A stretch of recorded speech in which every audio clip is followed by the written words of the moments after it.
an Unspoiled Network podcast. This is Spoil Me, covering The Magicians, Season 5, Episode 4, Magicians Anonymous. In this episode, Katie and the Dean drop acid and go to the Etheric Realm, which is basically run by the dude. And I don't know what the fuck is going on with Penny and this plum chick. Welcome to Spoil Me.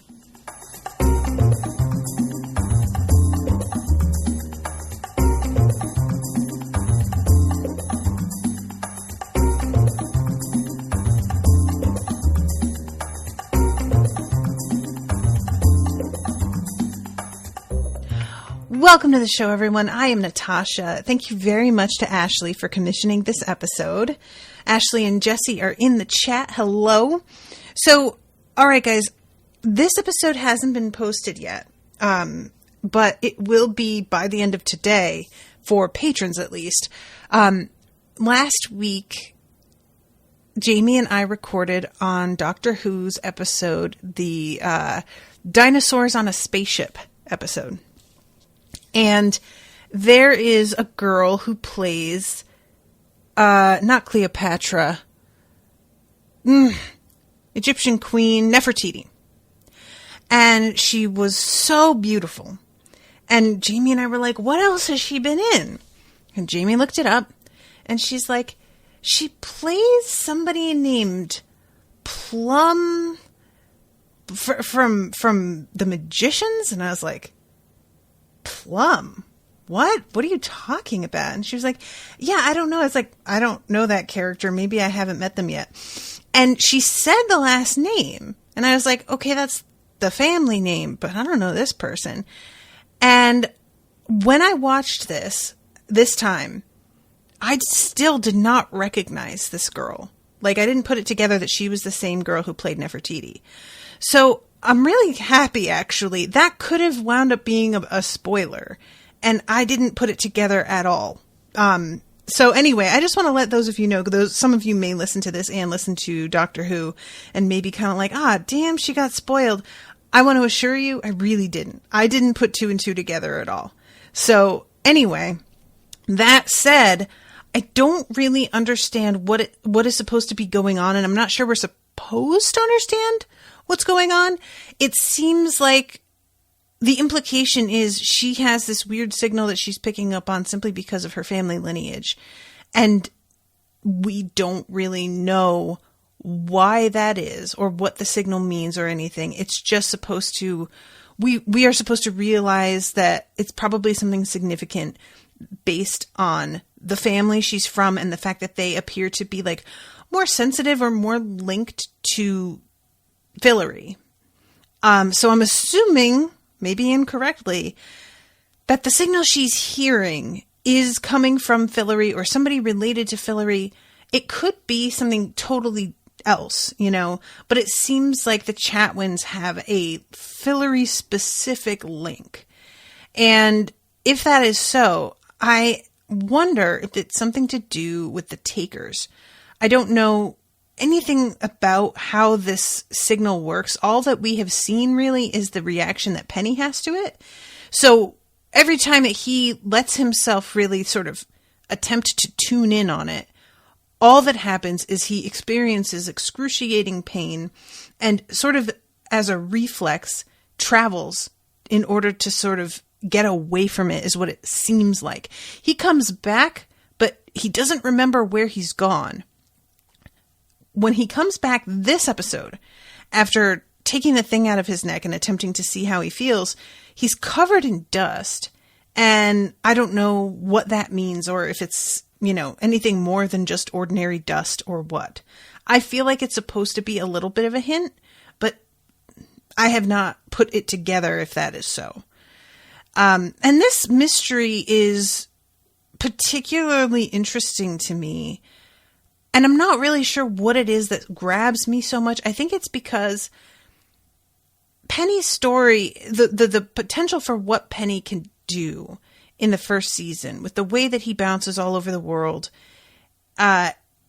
it was set up to be something that was really interesting, really dangerous. It was so understandable why he'd maybe just not want to do it.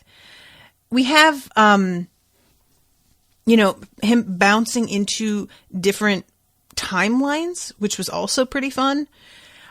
But since then, we haven't really gotten to see Penny do much other than assist the crew in getting wherever they need going. And so he's kind of been a chauffeur, very crucial to the way the team works for sure, but not exactly I don't feel like they have fully explored the potential of what he could do. So I think that's why what's going on here is getting my attention, because we had this sort of introduction to Penny in the first season with, other people who can travel, and the teacher who was, the Mad-Eye Moody and wound up shooting himself. There was so much of the community suffers, right? The traveling community suffers. And this season, we have him trying to teach and getting another look at the rest of the traveling community, which we haven't really seen in quite a while. And I was hoping that there was going to be something new that came to the surface here. So this whole thing with Plum Chatwin, it might be something very different that has come to we don't really know whether what she can do affects anybody else yet. He specifically tries to tune in because he's not only a traveler, but he is psychic and can hear thoughts. Correct me if I'm wrong, don't get the impression that many other travelers that being psychic and reading thoughts goes along with that. It might be more common that they go together hand in hand, but I feel like Penny is the only one that I remember having that specific combination of skills. And so I don't know if what Plum is experiencing could affect anybody else, or if it's just him because of the fact that he can hear what's happening in her mind. And I also find it really interesting that, she's experiencing this, but she doesn't forcibly travel the way that he does when, this is going on in her head all the time. And, let's see, Ashley says, I was under the impression that all of them did. I think that's why his mentor killed himself. I thought his mentor killed himself because of traveling to super dangerous places all the time. Because I thought that the tattoo he got was simply to keep himself from traveling, and that it was sort of just leave that behind. It's way too dangerous. You could, wind up anywhere. But I guess that doesn't make sense, because why would he kill himself if he has the tattoo and that keeps him from traveling? I don't really remember, to be honest, what the circumstances are. I feel like there was something about travelers being targeted, and maybe that was related to the beast somehow. But yeah, feel free to refresh me. So anyway, what goes on with Penny this episode is that Julia winds up, as usual, being this intermediary for the magicians and the gods. She tries to summon a god in order to make a deal. And she is given the choice to either save Penny or stop the harmonic convergence. Jesse says, his mentor was hearing the voice of the beast maybe, and he killed himself to ensure the voice could never get to him, I think. Okay. I kind of appreciate, though, that you guys can't quite remember either. That makes me feel a little bit better. It was kind of a side thing, and it was a long time ago now, so yeah. But regardless, it just does feel like Plum is not suffering specifically in the same way that Penny is suffering. And it may be that she's just controlling it better, or she's hiding it better, or we just don't see it because she's not a main character.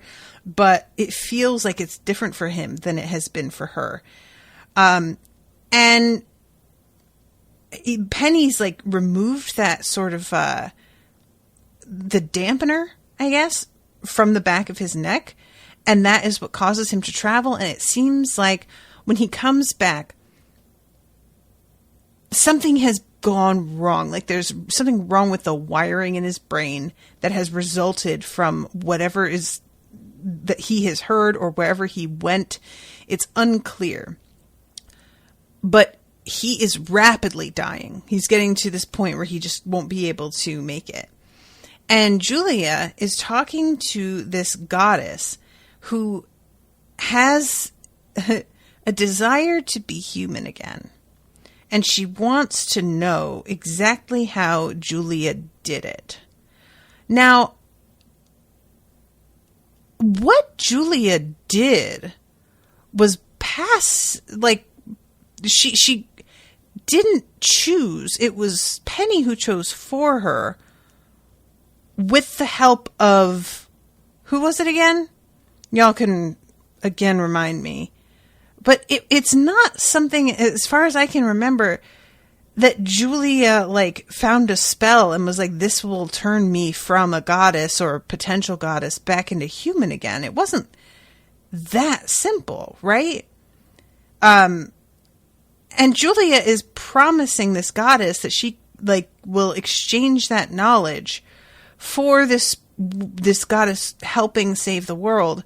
But I kept trying to remember exactly what it was that Julia did in order to, lose her immortality. And I could not remember how that went down. It felt like it wasn't something she actively chose exactly. Like there was the goddess in training thing, which she decided to step away from in order to help her friends. Or I'm thinking of, maybe that's what I'm thinking of, is that she chose to step away from being a goddess, and Penny chose to, between whether or not she was going to be a regular human or a magician, because being a magician was going to kill her, right? I'm sorry, guys. There's so much, twisty-turny that it's really hard for me to keep track of, which is part of why I appreciate having people in the chat, because, I don't like to go back and look this stuff up either, because when I do that, I will wind up getting spoiled. This has happened before. So I don't want to explore too much and wind up stumbling across something that's newer and turns into a total that happened long time ago before I was even doing the show. I went to double check the name of a character from Buffy and wound up finding out that a major character loses an eye. And I was super, super mad about it. So what winds up happening is that she agrees that the goddess should save Penny rather than stopping the harmonic convergence, which, of course, she made that choice. It, in my opinion, is the wrong choice, but it makes sense why she would choose it. I'm not totally sure in her shoes that I wouldn't also make the choice that she does. She sort of has this faith of, we'll figure something else out, which they've always figured something else out. So to a point, I can understand having faith that you're going to be able to manage that. But it would be hilarious if this season had seemed to be building around stopping the harmonic convergence, if that was the direction it looked like the whole season was going. And then abruptly a goddess shows up and is like, oh yeah, I can take care of that, and just stops it. And then all of a sudden it turns out this season isn't going to be about what you thought it was going to be about at all. In fact, I would kind of like that. She just stops it. It doesn't happen. But maybe there's some sort of other consequence to her stopping it that nobody really foresaw. So the goddess wants to be a human because she feels like she is missing out on the actual experience that you're supposed to get from music. She is the goddess of melody.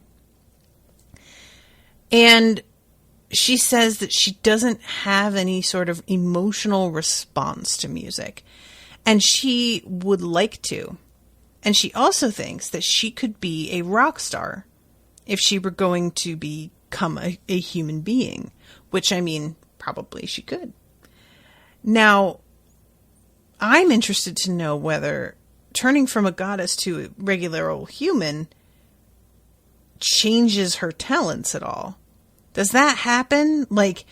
when she turns from a goddess to a human, does she still have this amazing innate understanding of music? Or is that something that is linked to her, like, deity and not her personally, and it goes away? That would be a real bummer if she thought she was going to be able to, like, become a superstar, and then it turns out she can't fucking, you know, carry a note in a bucket.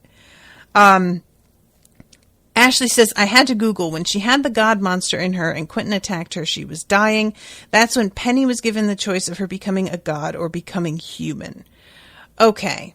So that was a separate thing from her being a goddess and choosing to become a human again.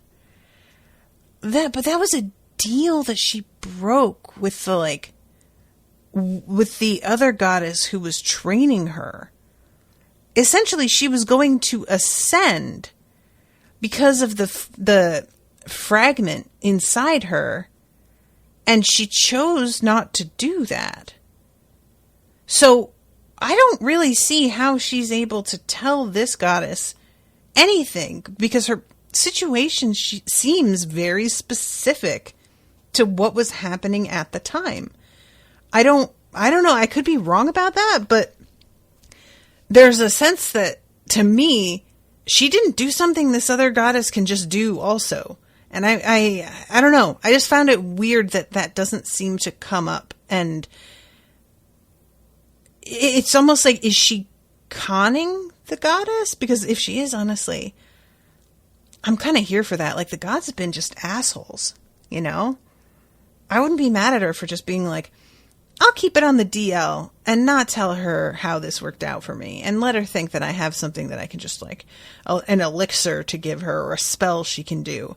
And then she can find out, oh, this is what I did. Oh, it doesn't work for you? Oops, sorry. Not my problem.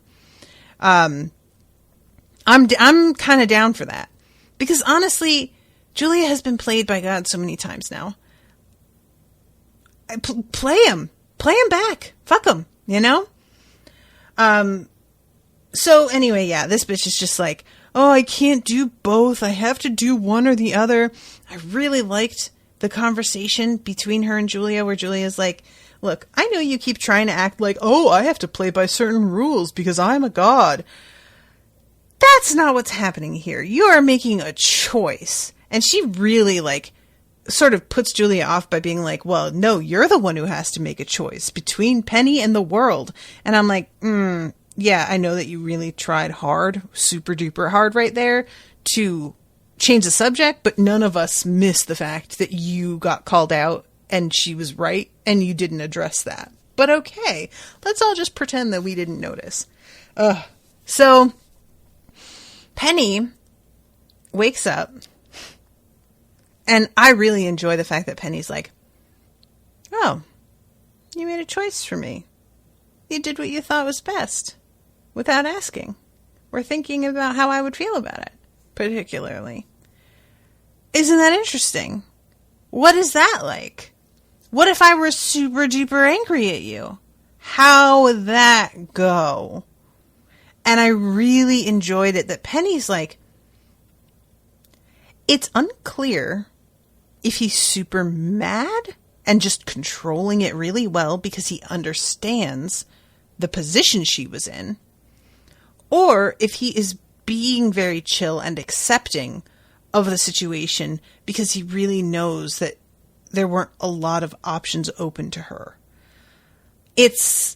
I think time will tell. I think that he can behave rationally in this moment as if, okay, I understand why you made this choice because I was also in this position at one point and I had to do this as well. But there's a difference between understanding something intellectually and really accepting it on a gut level. And he has depended so much on being a traveler. He has been such a key part of the crew because of his ability that not being able to do that anymore is probably going to have a pretty significant effect on his identity and how he sees himself. Not being able to hear people's thoughts, that's one of those like things that I feel like it's a blessing and a curse. It's like he's really intrigued by waking up and suddenly feeling like, oh, this is what quiet feels like. But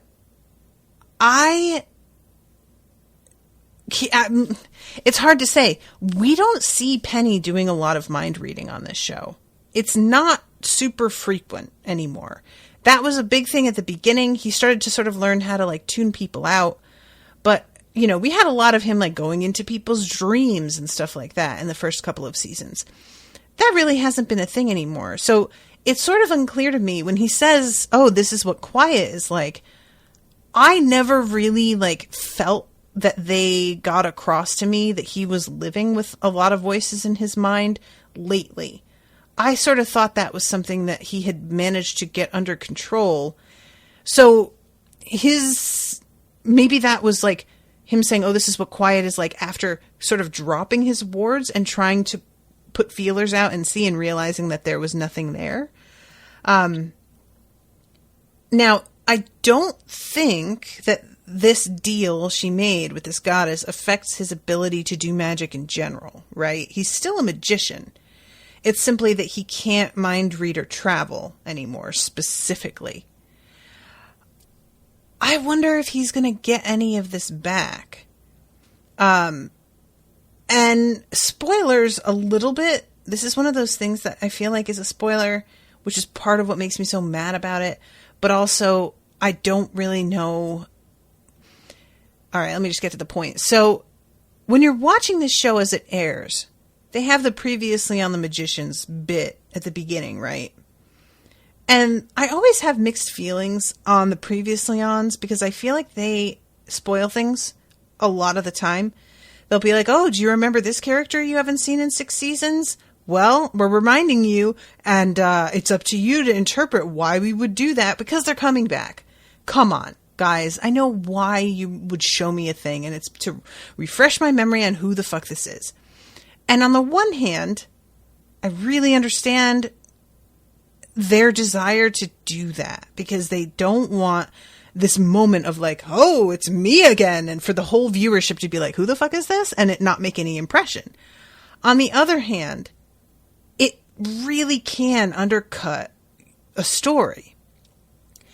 The beginning of this episode with the previously on, we see that moment where Penny is in the other timeline and he kidnaps that dude's mother that dude is trying to save and winds up like I forget exactly how it wound up, but the dude winds up sort of like trying to stop the travelers like bringing contaminants over, I think, from other times because they're messing with his mother's health. And essentially what Penny does, I think, is thwart the kid so that his mother dies before she can continue to experiment on how to save herself and wind up causing even more problems, and allows the contamination to continue because it doesn't really seem to hurt anyone except for that one human being, and the attempts to stop it were causing more problems. So we see that the previously on, which to me means this kid is coming back, which I feel like has to be a problem because now Penny can't travel. But I found it really weird because he doesn't appear by the end of this episode. So I don't really know if that was true or not. I was waiting for him to show up all episode. Either I missed it, or they just wanted to remind me of the ways in which Penny could travel, which is possible, but seems strange. So, anyway, I'm really curious what it's going to be like for Penny having lost this ability, and whether this is going to wind up being something that he resents or not, or if he's going to feel like if he's going to come to terms with it, he might even be happier and feel like a weight is lifted. I don't know. So, all right, let's go to Katie because this is a really neat idea. Now, is the etheric realm and the fact that she has to go to the etheric realm and the fact that she has to do so by dropping acid, is any of that announced last episode? Because this all was news to me. It might not be. It might not have come up and that was like their info dump at the beginning of this episode. But I will be honest, it was such an abrupt thing to just drop this info during this like AA meeting that I stopped and double checked that I was on the correct episode of the show, because I thought for a second that there was something she had found out that I had I thought I had skipped an episode. It was just all said in a way that felt like it was a recap rather than new information. And it turns out Katie's really struggling with staying sober. She's, jonesing to get another hit of heroin, to get drunk. There's a variety of things when you are an addict. It's a lot of people will say, okay, avoid the drugs, but you can still drink. And for a lot of folks, drinking is a bit of a slippery slope into using again. Not for everyone, but for some people, one leads to another and they avoid both. And that's definitely what Katie is doing. The dean, on the other hand, doesn't seem to have any worry about using a drug. He is fine with it. And the way that we find out the dean is here, Katie drops all this information about how she's a hedge and people are looking to her, and the only way to find this depository to get these marks removed from everybody is to go into the etheric realm, because that's the way that people would have to move something of that size, is like through that sort of realm. I feel like that's part of why I don't remember, because I feel like if we had heard about the etheric realm and moving the depository through that, I would want to know why that's the only way to do it. It sort of just said well, the only way to do that is through the etheric realm. And I don't really get why. I don't understand what change happens, what effect that has, how that can actually be accomplished. It's very strange to me. We're supposed to just accept it, and I will. But I do feel like there's a piece missing here, and it might be me. I don't know. But she's explaining all of this, and then this girl comes up to her at the end of her meeting as she's getting coffee, and it's just if you've ever been to an AA meeting, guys, it's always so funny to me when you have that scene, and this happens in every show I've ever seen where there's an AA meeting. You will have afterwards the confrontation at the coffee station scene, which would never happen because everybody gathers at the coffee station after a meeting. That is where the entire meeting shifts over and everybody stands at the coffee station and everybody has donuts and everybody hangs out. Nobody is having a one-on-one top secret conversation at the coffee station because everyone is there. Where you would have your top secret one-on-one meeting would be in the parking lot outside by your cars after everybody leaves the church or wherever it is they're having it. But I digress. This girl comes up to Katie and is just so, did you bring the drug with you? Because I'm assuming you came to this meeting hoping somebody would give you permission to drop acid, and then you could sort of wash your hands of the whole thing and do it because somebody said it was okay. And Katie gets real irritated and says, fuck you. And the girl starts laughing and all of a sudden turns into the dean. And he had this glamour on him because he wants to come to these meetings, but genuinely be anonymous. And I thought that the dean was going to try and convince her to hand over the drugs and he and somebody else would do it. But the dean just takes one of them, drops it, and then lets her keep the other one. And she's just like, well, I'm going with you. And she drops it and he doesn't seem to have any problem with it, which I found a little odd. But I guess the dean is sort of in this position where he's like, I'm just such a fuck up. I don't have the right to say shit to anybody else about being smart in the way that they handle their life. So if she wants to drop it, that is her damn business. And I respect that, honestly. So they wind up in the etheric realm, which is basically the best carnival you've ever been to. It's like a carnival held during one of the best summer days you've ever had as a child. It's this nostalgia combined with a fantasy of what you always wished a carnival would be and never quite was. I loved the hell out of the way they depicted this realm. It's one of those things that when TV shows and movies try to depict a trip, and by a trip I mean acid trip, obviously, not just a journey, oftentimes it's done in a way that I know it's supposed to be fantastical, but I find it really off-putting. This is the kind of thing that makes me go, oh, I get it. This is something that the experience of what they're seeing is just so fun, and it's wild and strange, but also oddly very comforting, because there is this familiarity to it because of the carnival aspect of it, you know? They're looking up at the sky and there are these trails. Everybody's wearing these like sort of weird costumes. There are balloons and colors everywhere. Things are leaving these trails. It is really, really dope. And it reminded me sort of, Owen and I are covering Legend of Korra as a paid show, which you can find on our website. And all the proceeds are going into our wedding fund.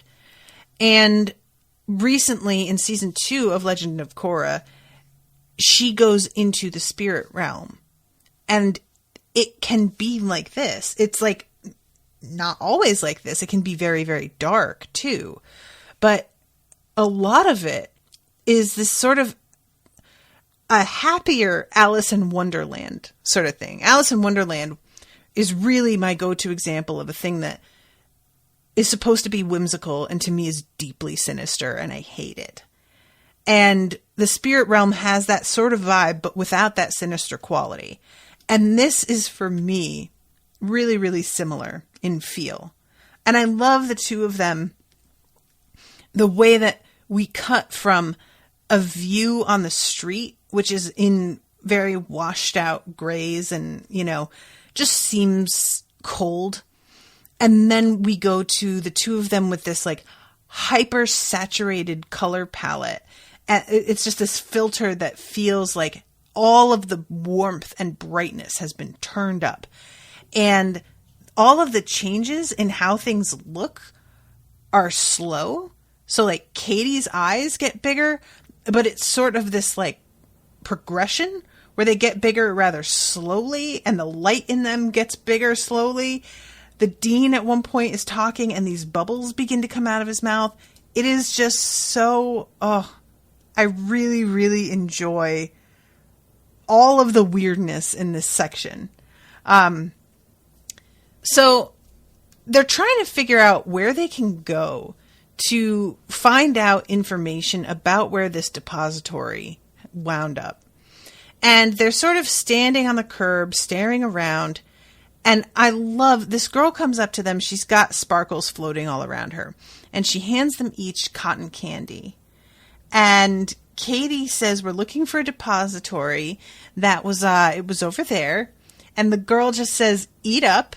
And Katie says, yeah, in a sec. But if you know where the depository is, and the girl says, nobody knows where everything is in the realm except for the emperor. And prances away. So the two of them begin to eat this cotton candy. I gotta tell y'all, I was very anti eating the cotton candy. I was super worried this was going to be some Persephone shit. And they were going to have had those pomegranate seeds and never be able to get out again. It does not seem that that is the case. Thank God.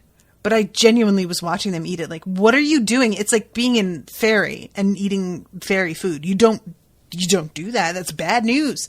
But evidently here it's fine. And the Dean eats it and he says, it tastes like burning charcoal, hamburgers on a grill, and then can be popsicles. And I think he says something about like, rain on asphalt, something. Oh, summer at the beach. That's what I'm thinking.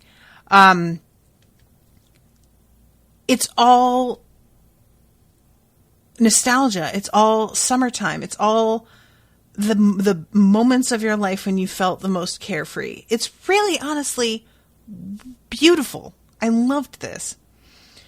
So, and I also really like the fact that this is all happening in a city setting, you know? Like, it would be extremely predictable for this to all be happening in some place that looks like a suburb, or like there's just open fields or woods or something that's like a village, making it seem extremely separate from the city.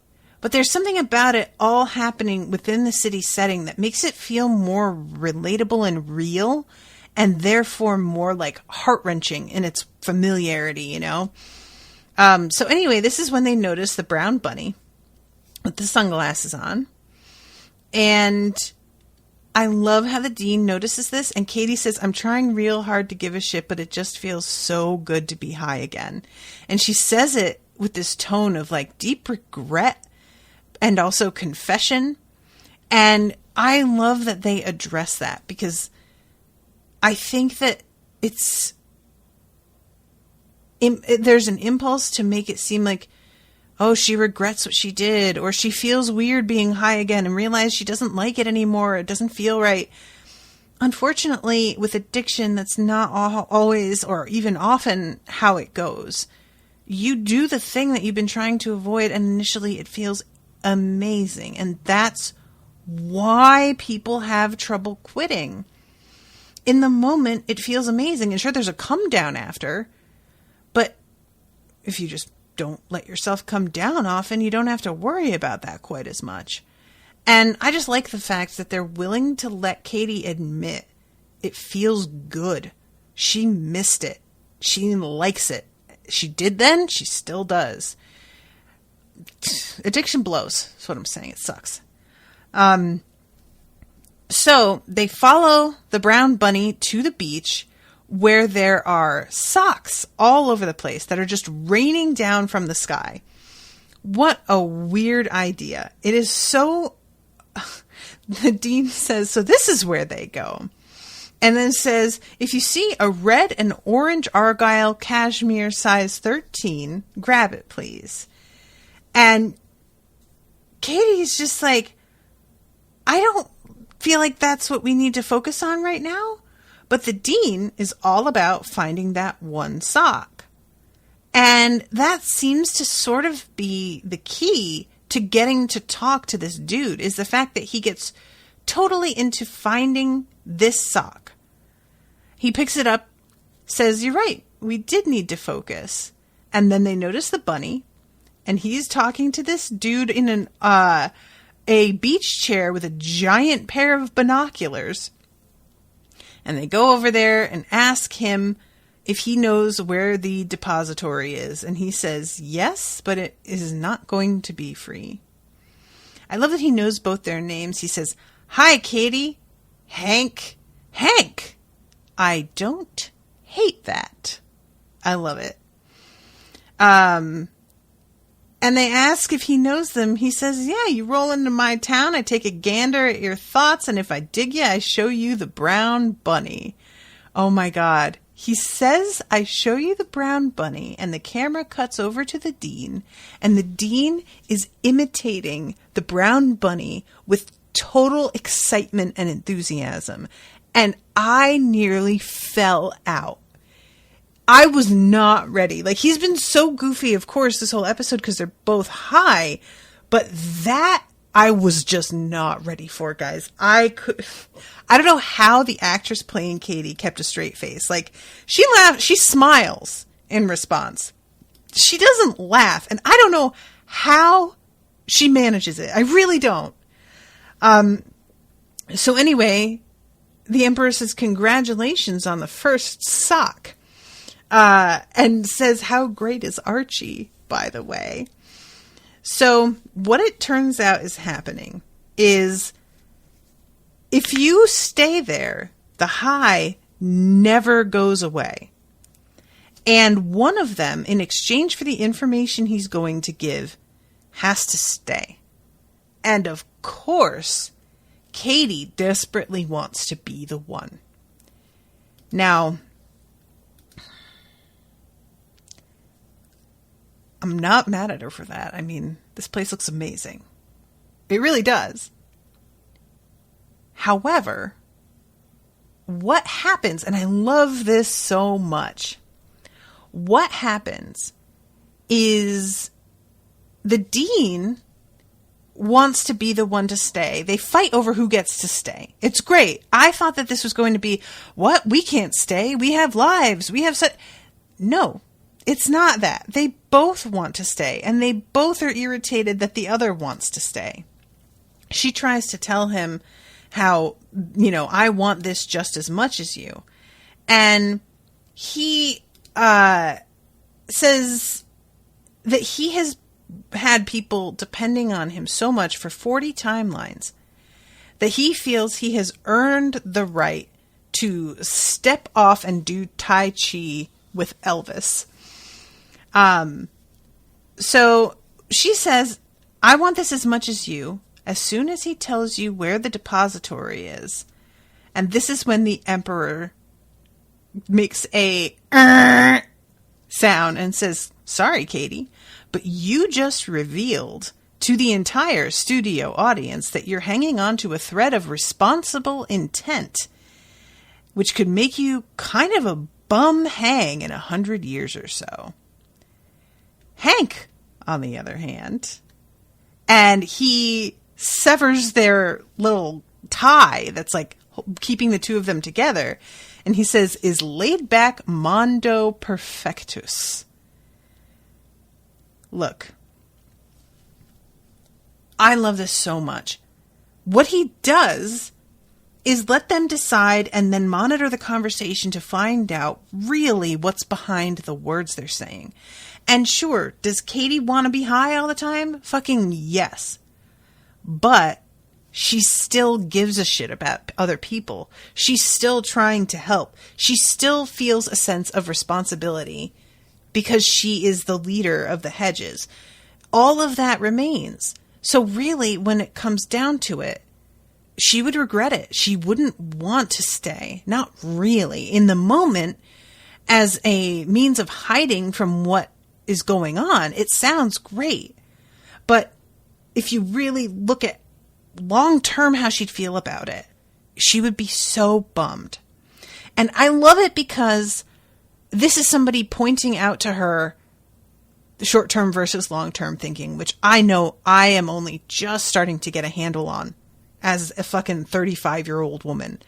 I have always done the short-term thing that feels good. Always.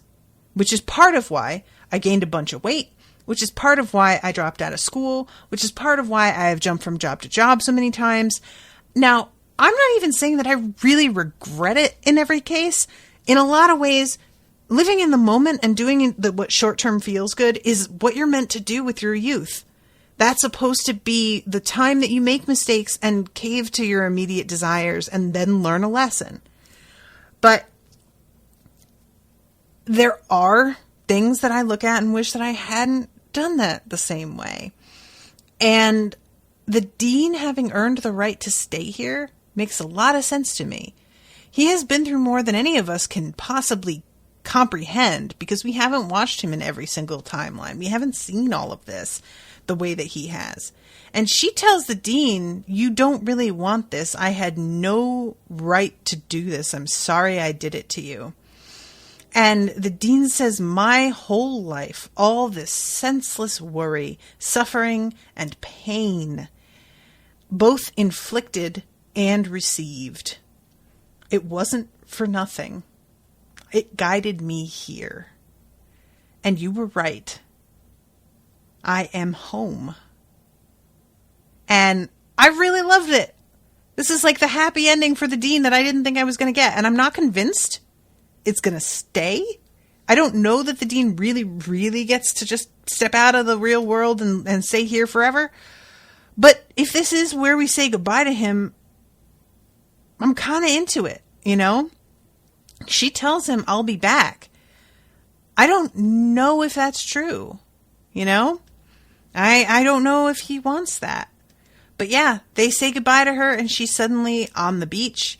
Everything is like gray and washed out again. And she's looking around and realizing that she's got the, like, you know, tie that had been wrapped around her wrist is gone, and she has a piece of paper in her hand that just says Hell's Kitchen on it. And I don't believe this episode that we see her going to Hell's Kitchen. That's just the end of her storyline here, but I was into it. So let's go to really quickly this odd storyline with Alice and what is her name? Ursula? Is that the name of the librarian lady? They are... I don't even remember what it is that Alice has come to find. I think she came to like find out some information on behalf of Penny, maybe? And it turns out that the library... Zelda. Thank you, Jesse. The library is under attack from Xenogoths? Is that correct? This dude, who is the leader of that crew, who are supposed to be like barbarian invaders, Visigoths. Ah, thank you, Ashley. Yeah, I just got to the part where Zelda actually says it out loud. They apparently only show up at like the worst points in history. And they put some wards on the library, and we find out that these dudes were like responsible for the burning of Alexandria. They are after information most of the time. They burned Rome, London, Paris, Chicago, and let's see, what's it? Sacked the statuary of ancient Greece. That's the other one. That's right. She says that's around the time they started getting bored and moved into the multiverse. And, oh, right. Alice has come to get information on the harmonic convergence. These dudes are led by a guy who is, I can't remember what he's from. This dude I associate with being a real douchebag. I feel like it might have been that he was in Grimm. Was he in Grimm? Did you guys watch Grimm? I'm going to look now, actually. Oh, he was in Deadwood. Shit. I do not remember that. But yeah, he was in Deadwood. He was in Once Upon a Time. He was in Into the Blue. He was in Heroes. I don't remember him in Heroes. And in House. And on Alias. I don't think I finished Alias.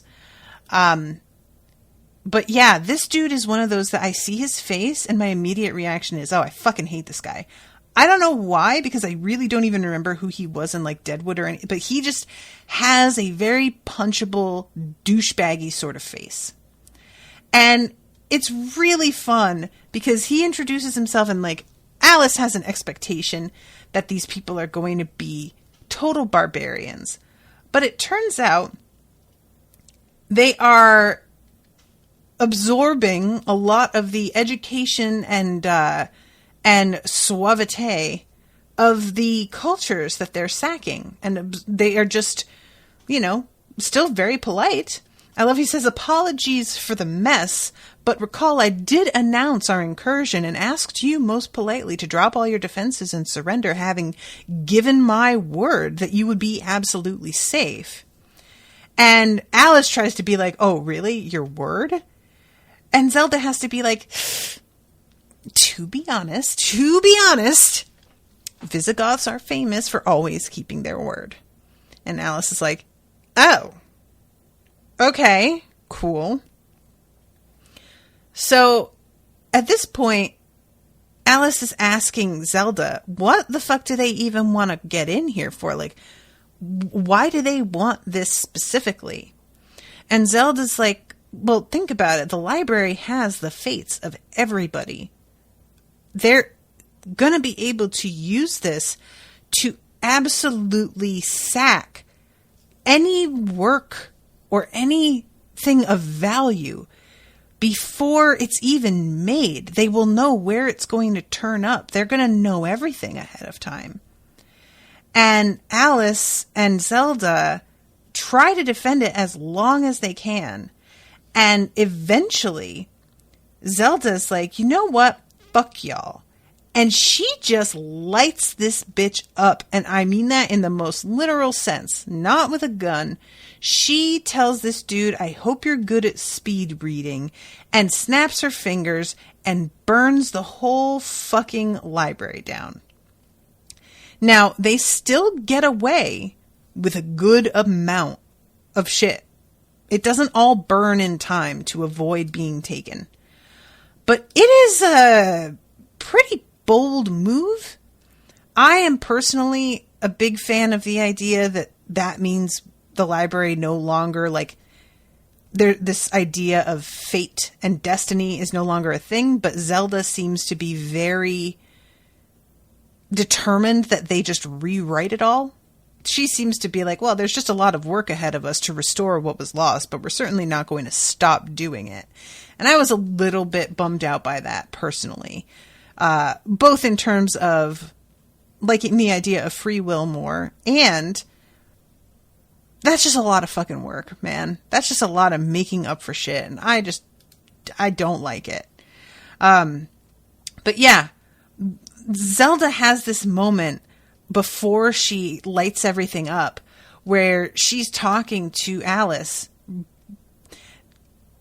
essentially accepting that she's going to die for the library, and says, if I could do it all again, I would be a better mother and a truer friend. And this actress hasn't made a huge impression on me a lot of the time, but I felt in that scene very moved by the way she was saying all of this. It really felt like somebody who was looking back at their life and making some estimations, and it just came from a real place. And I don't know. I really, really liked it. I appreciated this character moment for her, and I appreciated that Alice, like, basically kind of talks her out of it and is like, you could do something else, you know? So yeah, when she lights everything up, the reaction of the leader of the Visigoths is quite enjoyable. He is so panicked, and it is so unexpected that she would do this. I just really, really enjoyed it. And Alice gets the two of them out of there, and we get like a long shot of the fire raging over every single shelf in the library. And it is just, that is some good shit. I deeply enjoyed it. So we go back to, oh God, Penny saying no more of that predestined shit. And he goes, or lots of rewrites to do. Sorry, Zelda. It's a bad day for everybody. At least the fires drove them out. We think they got about half of the collection and everything on the Convergence, which, that's pretty rough. They are going to have to negotiate with them. And this is when Zelda's like, well, I mean, you may want to just move the moon. That'll do it. It's almost impossible, but not complicated. And I was just like, oh, word? Just move the moon? That's how it'd be now? I don't like this. If y'all have read the N.K. Jemisin's series, Broken Earth, you fuck with the moon? That shit does not end well for anybody. I don't like it. I feel like just let the convergence happen, you know? Also, speaking of Legend of Korra, harmonic convergence is coming up in Legend of Korra. Called that. I didn't know this was a real thing. I don't know if it is a real thing or if they're just both using the same fantasy term. I haven't looked into it. But it's weird that there was so many like Legend of Korra parallels this episode. All right, so let's go back to Fillory, because I haven't gotten a chance to talk about that yet, and I only have like 5 minutes left. Margot is clearly on a very different page with everything than Elliot is. Elliot, so the last episode ended with Alice and Elliot basically climbing the Mountain of Ghosts, saying goodbye to Quentin, coming back down the mountain, the king getting picked up by his retinue, The two of them being like, oh, word? And the king just rides off and they say that they'll walk. This episode begins with Elliot in the castle. I didn't expect this. It's weird to me that he just like, it seems like has made himself at home here because they met on the trail and now they're buds. Is this strange to anybody else that this carried through and now he's got this like intimate relationship with the king? I find this really strange and unexpected, and it was another factor in me stopping the episode and checking to make sure that I was on the right one, because I felt like we just skipped something that was supposed to lead me to understand it's one thing to like have made a connection out in the world. It's another thing to invite this total stranger into your stronghold and put them in sort of a position of like having access to you and being able to influence you. I didn't really understand how this was made possible, but I don't love it. It doesn't make a lot of sense to me personally. Regardless, Elliot clearly is starting to feel some things for the king. It's obvious that he's starting to wonder, is this Dark King really a bad guy after all? Margot, for her part, is fully convinced still that this dude is a bad guy, and she's getting a little bit frustrated at the fact that Elliot doesn't seem to be fully like in the spirit of the thing anymore. I really do enjoy the moment where she compliments Elliot's leggings and smacks his butt and says he's looking sharp, legs for days. I miss this sort of interaction between the two of them. I really did. She says he's called the Dark King. He says, you're called Margot the Destroyer. She says, I was a woman ruling a patriarchy. My brand had to be overkill. Bottom line, he likes you. You just have to find out what he's really about. So she is with the Centurions, reminder. We do not see Fen this episode interacting with her. And I was a little bit disappointed because after the fight that they had last episode, I was dying to know how things went with them. And I was a little bit bummed that we don't wind up getting that. But regardless, they go out onto the road, and like part of what is happening here is the king is broadcasting fights with the takers to everybody in order to show them all what he's doing to protect the kingdom. It's propaganda, right? Now, my assumption is that the king is sort of inviting these things in somehow in order to fight them and make it look like he's doing something when in fact he's just trying to make Fillory dependent on him. I don't know that that's true. It's just sort of that's my assumption. I kind of hope I'm wrong about that and that it turns out he really is trying his best. And that he fully believes in this cause, and he's just, because he winds up telling Elliot later, this is just a holding pattern, that it's taking more and more out of him to fight them than it used to. And there's a scene with Margot fighting some of them. It's a great moment. She winds up throwing a couple of axes in two directions at the same time, and it appears that she really took these motherfuckers out in one shot. And I love this moment. It's such fun to watch Margot fight. But they get the fuck back up again, and they do not seem affected by the axes. And then the king steps in and does his thing that throws them from her, and they all sort of evaporate into the air. And she looks at the king, who is standing there with his arms out, apparently doing something. And she turns around and there's another one, and it's like right behind her, and he claps his hands. They go flying off, and the king kind of collapses. And she says, Jesus. And when she turns around, his arms are spread in this way that I felt like that is like a direct parallel that they're trying to make. So yeah, when she catches him, she has this look on her face, like she doesn't know what to think. The whole thing is supposed to be she got into this position to take him out, and she doesn't seem to know that she wants to do that anymore. She seems less sure of herself all of a sudden. And that's pretty much like what's going on with them, is that last conversation between him and Elliot, and he says that it's a holding pattern. And I'm trying to see like what's the last thing that we have happen is, oh, that's right. They go on a raiding party, Margot does, and they find a fairy who is hiding under the floorboards in this abandoned building. And there's this like, there's this look exchange between the two of them. I am assuming the fairy recognizes Margot's fairy-made eye, but Margot doesn't tell them that she has this eye. I don't think they know anything about it. We have no idea what the fuck is going on with imprisoning these fae, because they don't kill this fairy. They give her shackles, and she puts them on the fairy. But that's all we see, not where she goes, not what happens.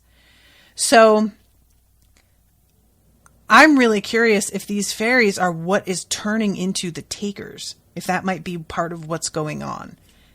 If that's related, I don't know. But yeah, so this is a really interesting episode. Super duper curious about what the fuck the takers are and what that signal is. That Plum Chatwin is really like upset at the fact that they had to take away Penny's traveling because of something she did, because she wasn't honest about who she is, and she just kind of bails. So there's a lot of unanswered questions. That's what I'm saying. All right, I'm over time, so I have to go. But thank you guys again so much for hanging out and giving me the answers to some things that I couldn't remember. Thank you to Ashley for commissioning this episode. I'm looking forward to the next one. Until then, toodaloo, motherfuckers.